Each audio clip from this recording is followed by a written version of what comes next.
off and running. Welcome into the San Francisco 49ers Report. My name is Chase Sr. No matter where you are or how you're tuned in, thank you so much for making today's show a part of your day. And coming up here, Niners Minicamp winners and losers. The Niners offseason activities, they are over. The last time that the Niners will be on the practice field will come at the end of July for Niners training camp. And at that point, they'll be gearing up for the preseason and the 2025 slate. Let's begin on the winners front. These are the players who impressed over the last 2 days, Tuesday, June 10th, Wednesday, June 11th, at the SAP Performance Center in Santa Clara for Niners Minicamp. And one of the players who has had one of the best off seasons among all players on this Niners roster, fourth-round pick from 2024, wide receiver Jacob Cowing. And why he is intriguing to me and why I like the pick when the Niners took him coming out of Arizona, a lot of production at the college level. 316 catches, nearly 4,500 yards throughout his college career. He was there for a little while, but when he was there, a highly impactful player. And he has some juice to his game. 4.4 speed in the 40-yard dash in the pre-draft coming out of Arizona. In the preseason last year, we saw that he has some wiggle. The Niners utilized him on a stutter go. When Joshua Dobbs was able to hit him on a long ball, we saw what he could do on a little bit of a bubble screen. You can utilize him on end arounds. And I think that the emergence of Cowing is great for this Niners team because I think the speed component that he brings, the speed component that Isaac Guerendo and Jordan Watkins bring, that can really bring some life to this Niners offense this year. You have George Kittle, you have Christian McCaffrey back. That's great. They are not Blazers by any means, but some of this youth movement can really be beneficial to Kyle Shanahan with his play designs and his play calls and quarterback Brock Purdy. And the one thing with Cowing, throughout OTAs, throughout mandatory minicamp, he was making play after play after play. Some of the passes from Mac Jones, but still making the most of his opportunities in that number 19 jersey without the likes of Brandon Ayuk, Ricky Pearsall, and Jawan Jennings on hand and practicing for mandatory minicamp. And when you get this type of praise from your head coach and Kyle Shanahan, who is notoriously hard on wide receivers, that's a good sign. He said, Jacob, I thought, put in some of the most work that anyone did over the offseason, and I think it's really transferred over into these practices. The Niners could really use a player like this, and I'm looking forward to seeing the growth from Cowing from year 1 to year 2. Winner number 2 is defensive end Bryce Huff for a multitude of reasons. He was not a scheme fit with Philadelphia. That's why he failed there. He is a perfect scheme fit for San Francisco and Robert Saleh in this 4-3 wide 9. The Eagles tried to experiment with him as a stand-up pass rusher in a 3-4. That is not his game. He is a Bugatti when he can put his hand in the dirt in a three-point stance, look down the line of scrimmage, and use what makes him a unique and gifted player. That is his explosive get-off. And because he's a little bit shorter, of course, that can halt him at times going up against hulkier offensive tackles. That also helps him with his speed and his bend to get good leverage and get beneath some of the offensive tackles. And saw some videos of the get-off, Chris Kocurek, defensive line coach, working with him. He is going to be a speed demon coming off the edge and really help out Nick Bosa. And that speed is reminiscent of Dee Ford. I said this right when the Niners traded for Bryce Huff. He is that type of player. Of course, Dee Ford was hurt throughout his Niners tenure. That was disappointing. But when he was in his prime, similar body type, similar explosiveness. Here's what Robert Saleh had to say about reuniting with Huff. Speed off the edge, he said today. I think highly of him as a pass rusher. I thought that he was very productive, obviously, with the Jets. He wins at such a high rate. A lot of times we look at pass rushers, we look at sacks, and sacks are important. They end drives, and it's what ultimately gets these guys paid. But his disruption rate and getting the quarterback off the spot and the way that he can do it now, he is a second effort pass rusher, but he wins so quickly, so often, that coordinators have to account for his presence on the field. And when he's on the field, Mykel Williams can play defensive tackle. That's a mismatch right there. Going up against interior offensive linemen, this will benefit Nick Bosa, not going to be chipped and double-teamed as much. And Robert Saleh referenced some of the analytics, and we've talked about those here on the show. For instance, in 2024, bad year, right? He's still ranked 10th in pass rush win rate, 24% on true pass sets. That was above Will Anderson, Danielle Hunter, and Eric Armstead. 94% of the time, the Eagles used him on the left side. Saleh split him. So he'll be used at right defensive end, left defensive end. The versatility certainly helps him. Under Saleh in 2023, 7th in pass rush productivity. He's more efficient per snap in that regard than Nick Bosa, Trey Hendrickson, and Max Crosby. And he was also 3rd in pass rush win rate. And since 2022, he is behind Micah Parsons, I believe, in pass rush win rate. That is very interesting. Winner number 3 is running back Christian McCaffrey. For the simple fact that he stayed healthy, he is healthy, and he practiced for every OTA and mandatory minicamp session. And he was really the only star outside of Brock Purdy to do that. And given the season that he had last year, 4 games, didn't find the end zone once, missed all that time with bilateral Achilles tendonitis, and then a knee injury when he was starting to round into form, health is of the utmost importance right now for Christian McCaffrey. And here's what he had to say from minicamp on this Wednesday. I feel great.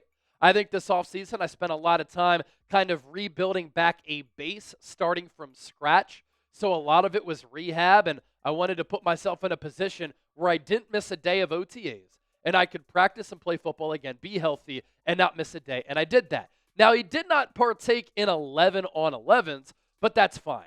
And I know some people are worried about the lack of speed, the lack of burst. Does he still have it? That's a big question. And we'll see once the pads come on in July and August, and then once the season comes around. But when you have to tear down your base, rebuild your base as far as your speed, your running mechanics, your health, double Achilles, and your knee, you have to start somewhere. I don't expect Christian McCaffrey to be 100% in May and June. Let's see how he looks in September. Another winner here, wide receiver Brandon Ayuk. Of course, the Niners had a perfect attendance. Everybody expected to be there for mandatory minicamp. Ayuk was. There he is yesterday. And while he did not practice, he ran a light route. He kind of made a move like a wide receiver would, breaking down a route, coming out of a break and going into a break. That's a good sign. He's not expected to be ready for the start of training camp. We didn't expect that to happen. I'm happy that he was there. I'm happy that he was moving around. I'm glad that that right leg is not atrophied. And according to Grant Cohn, one of his practice observations, I think this is so fascinating. He was having a conversation today for a long while with Terrell Owens, Patrick Willis, and Frank Gore. Those are 3 Hall of Famers and 3 of the best players to ever rock a Niners jersey. Of course, one of them is different from the 3.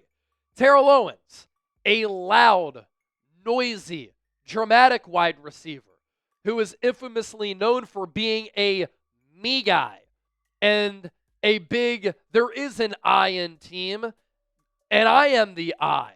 Terrell Owens ruffled a lot of feathers. He forced his way out of San Francisco. But he also had the best linebacker in the history of this organization with him, and maybe one of the best running backs in the history of this organization with him, and a guy who should be in the Hall of Fame in Frank Gore. And so if Brandon Ayuk is disgruntled, if Brandon Ayuk is unhappy, it is great to have conversations with those 3 guys who have experienced everything that you can experience at the NFL level, have had such great success at the NFL level with the San Francisco 49ers. And hopefully they are able to talk to him about some important and pertinent issues.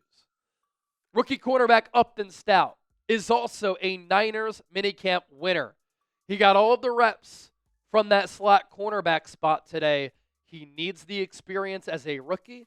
I think that he has the inside track at starting at nickel corner week 1 when the Niners line up against the Seahawks in the Pacific Northwest when the 2025 season arrives.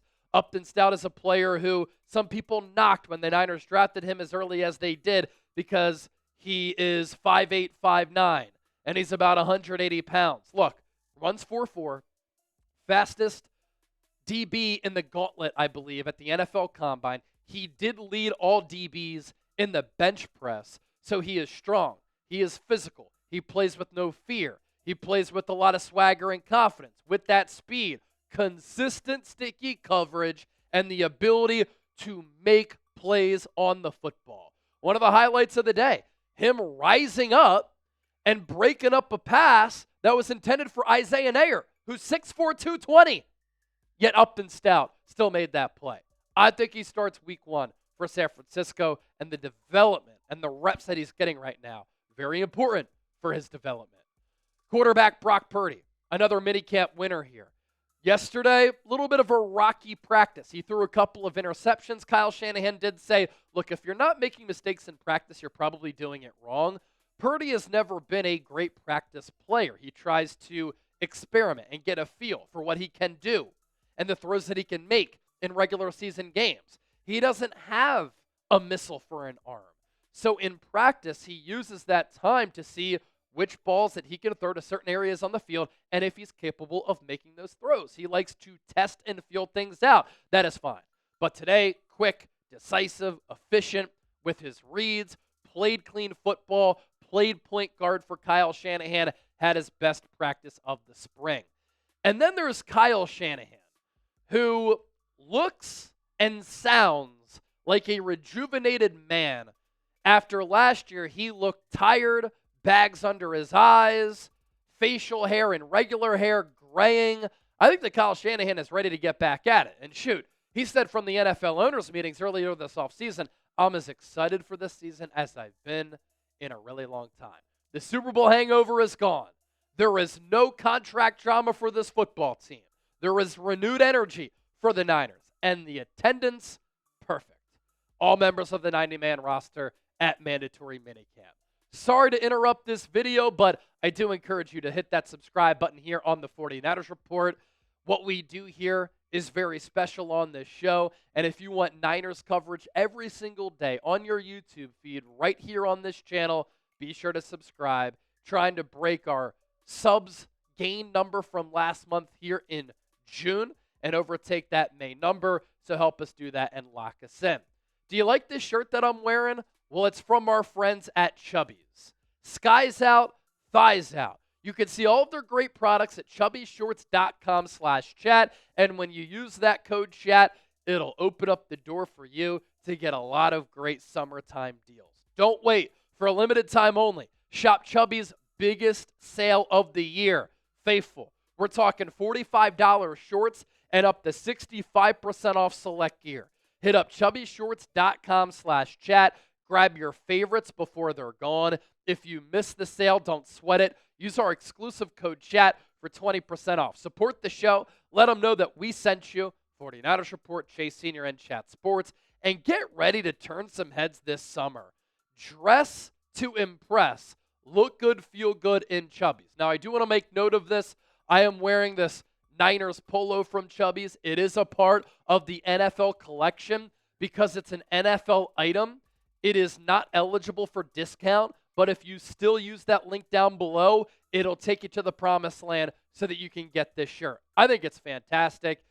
You have all of the logos that represent the Niners' history pretty much on this shirt. I've seen so many people compliment me and comment about this shirt, asking me, Chase, where did you get it? It's chubbyshorts.com/chat. Comfy, casual, built for life. Whether you're looking for a polo, you're looking for a shirt, you're looking for shorts or swim trunks, Chubby's has it all. And this gear, very comfortable. It'll last forever. I love how stretchable the fabric is. chubbyshorts.com/chat. So we went through our mini camp winners for San Francisco. Now it's time to go to our mini camp losers. Loser number 1 is kicker Jake Moody. The seat is hot beneath him. The pressure is on for the former third-round pick. And yesterday, Jake Moody missed one of his kicks. Today, Greg Joseph, who was brought in by Brant Boyer, new Niners special teams coach, made all 7 of his kicks. Kyle Shanahan wanted to pull his hair out at the end of last year, given the frequency in which Jake Moody was missing kicks. And he was spraying kicks right, spraying kicks left, and when you looked in his eyes, he had no confidence. Remember that Greg Joseph has ties to new Niners special teams coordinator Brant Boyer. They overlap with the New York Jets. What has Brant Boyer done all offseason? He has brought in marquee special teams players. He has brought in multiple players who played under him with the Jets. So too has Robert Saleh. And so Joseph today was good from 28, 33, 36, 40, 47, 52, and 55 yards. The lone miss for Moody yesterday was from 36 or 37 yards. And I think it's important to note that Brant Boyer, this is a new regime for him with this special teams unit. He doesn't give a damn that Jake Moody was drafted in the 3rd round. And at this point, I think that Kyle Shanahan and John Lynch are okay with chalking it up as an L. Learn your lesson. Never take kickers as early as the 3rd round. And last year in 2024, you can't have this in 2025. Moody cost them a lot of games. He ended promising drives with misses, and it was oh so frustrating. 24-34, 70.6%, 6 of 11 from kicks of 40 to 49 yards, 4 of 9 on kicks of 50 plus, and he was 10 of 18 weeks 10 through 18. He does have a new stance in mechanics. Instead of 3 steps toward the ball, it's 2. He has his one leg outstretched a little bit. Look, I don't care what your mechanics are. Make your kicks. And Jake Moody too often has not been able to do that. So the thing is, Greg Joseph last year, it's not like he was making a bunch of kicks. So this competition will continue. Another loser here is rookie UDFA wide receiver Isaiah Ner. During rookie minicamp, he was the talk of the town, and rightfully so. 6'4", 220, ran a 4.4 flat, 40-yard dash. There were some red flags with him, though. Went to Wyoming, then Texas, then Nebraska. And there were only 2 seasons in his college career where he had double-digit catches. That's not good.